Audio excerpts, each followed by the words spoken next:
এই এক শ্রেণীর মুসলমানের না, বিশেষ করে বাংলাদেশি মুসলমানদের, এদের এই বিজেপি নামটার সঙ্গে এদের যত রকমের এরা নাকশিট কয়।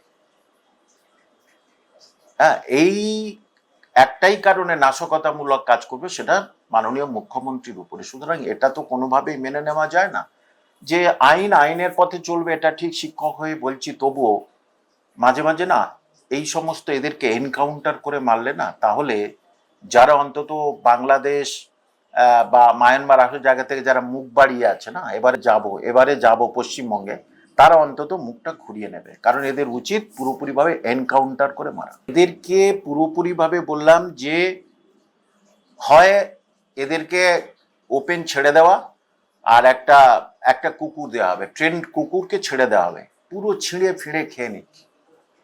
কারণ এরা বাংলার সম্প্রীতিটাকে, বাংলার শান্তিটাকে ছিঁড়ে মিড়ে শেষ করার চেষ্টা করছিল, সেই জন্য তো এটা করেছে যে বাংলায় আসবি, বাংলায় থাকবি, বাংলায় খাবি, আবার বাংলার সম্প্রীতি নষ্ট করবি।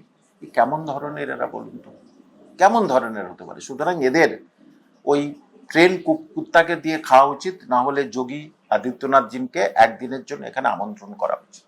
এটা না এই এক শ্রেণীর মুসলমানদের না, এটা একেবারে রক্তে মিশে আছে, বুঝতে পেরেছেন? রক্তে মিশে আছে।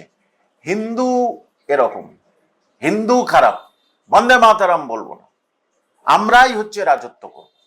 সেটা এই ইলেকশনে দেখা গেছে বর্ডার এলাকায় শুধু জামাতিরা কায়েম করেছে, এটা বোঝা গেছে যে। সুতরাং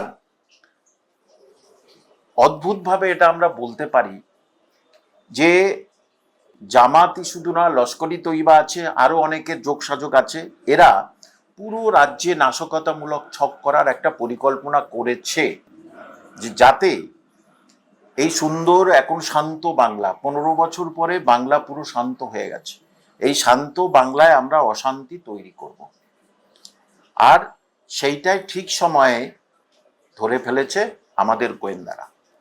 মমতা ব্যানার্জি এগুলোতে প্রশ্রয় দিয়েছিল, পুরো বাংলা তো আতঙ্ক হয়েছিল, বাংলা পুরো সন্ত্রাসীদের আঁতুড়ঘর হয়েছিল, সেটা আমরা খুব ভালো করে জানি। তাহলে এদের ইমিডিয়েটলি যদি আমরা ব্যবস্থা না করতে পারি, বাংলা তথা ভারতের আরো খারাপ অবস্থা হবে। এই যে যারা বলছেন যে ওরা নিট আন্দোলনে এসছি, সবাই সাপোর্ট করে নিট আন্দোলন, সবাই, প্রত্যেকটা ভারতবাসী সাপোর্ট করে, কিন্তু সেখানে কাশ্মীর আজাদ, সেখানে তোমরা যে স্টুডেন্ট নয় সে ওখানে কি করে হাজির হয়? যে পুলিশদের লাঠি ছুটছে, তাহলে এরা কারা? এরা ওই আন্দোলনের নামে কোনো পথ পাচ্ছে না, তো কিভাবে ভারতবর্ষ তথা পশ্চিমবাংলা একটা অরাজকতা সৃষ্টি করব? বিদেশি শক্তির সঙ্গে হাত আছে আমি যতটুকু মনে করি। কেন বলছি? ওই দিল্লি যাদের খাইয়েছে কদিন, একদিন 2 থেকে 3 লাখ টাকা খরচা হয়েছে, তার বলছে 20 থেকে 25 হাজার টাকা ইনকাম।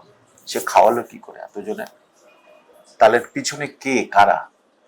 ওই যে খাইয়েছে মুসলিম, সে এত উদার, বাবারে এত আন্দোলনদের আমি খাওয়াবো? সে নিজে মূর্খ। তাকে অনেককে জিজ্ঞেস করছে, মহিলারা এসছে, নিটের পুরো মানে কি? ওই যাও একটা হবে। আপনার এই আমার স্ট্রিট থানায় রাজাবাজার আর অন্য একটা জায়গা থেকে দুজনকে তুলে নিয়ে গেছে, তাদের সুপ্রিম কোর্টের জন্য জামিন হয়েছে। তারা জীবনে কোনোদিন স্কুলেটুকু যায়নি, তারা ওই আন্দোলনে গেল কি জন্য? ওই একটাই কারণ, যে কোনো প্রকারে বাংলায় অশান্তি তৈরি করো, আর অন্য কোনো কিছু নয়। এদেরকে যত তাড়াতাড়ি পারা যায় এদেরকে এনকাউন্টার করে শেষ করে দেওয়া উচিত, অথবা প্লেনে করে তুলে নিয়ে গিয়ে পাকিস্তানে ছেড়ে দেওয়া।